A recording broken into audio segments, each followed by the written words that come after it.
या कलियुगामध्ये जी महाराजांची प्रतिमा आहे, जे शौर्य आहे, ते हा जो किल्ला आहे ते साक्ष देते. आणि याच्यावरती कोणताही अनुचित प्रकार म्हणा किंवा चुकीचा जो काही घटना घडू नये म्हणून संपूर्ण इथं जे खातं आहे पुरातन, त्यांनी काय केलेलं आहे आपण बघू शकता. इथं कॅमेरा करा, हे बघा, CCTV कॅमेरा अंडर तुम्हाला हे दिसते की इथे बघा, आपण बघू शकता की हे बघा सगळीकडे कॅमेऱ्यांनी हे केलेले, जेणेकरून कोणी अनुचित प्रकार म्हणा किंवा काही असं चुकीचं करणार नाही.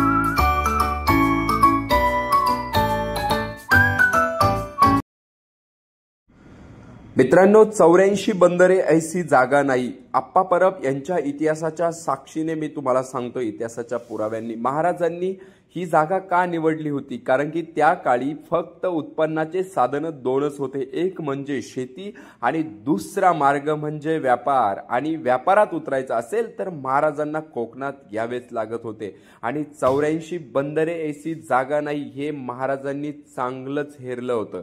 म्हणूनच रायगड हा किल्ला त्यांनी निवडला, तो रायरीच्या डोंगरावरती.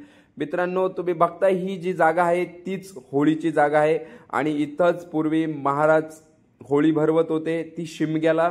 आणि इथं स्वतः महाराज बसायचे, सिंहासन आहे तिथं, आणि ते बघायचे.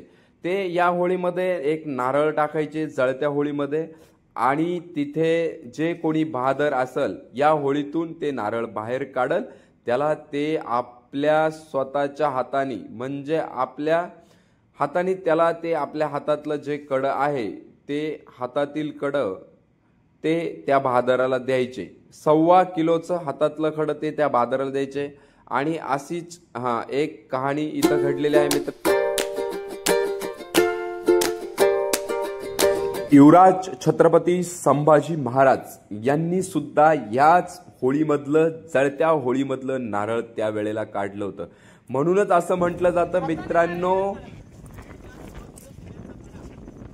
वाघाच्या जबड्यात घालूनी हात मोजती दात, जात ही मराठ्याची, जात ही मराठ्याची. अशा प्रकारची तेव्हापासून एक म्हण पडलेली आहे. परंतु मित्रांनो, या होळीच्या सणामागे एक मुख्य उद्देश हाच होता महाराजांचा की आपल्याला सैन्य जे लागायचं ते बहादर सैन्य या धाडशी या होळीच्या निमित्ताने त्यांना भेटायचं. आणि अशा रीतीनं ते त्या सैनिकास म्हणा किंवा त्या बहादरास ते कडं देऊन त्याचा एक प्रकारे बक्षीस देऊन सत्कारच करायचे. आणि अशा प्रकारे आपण आलेलो आहोत नगरखान्यामध्ये.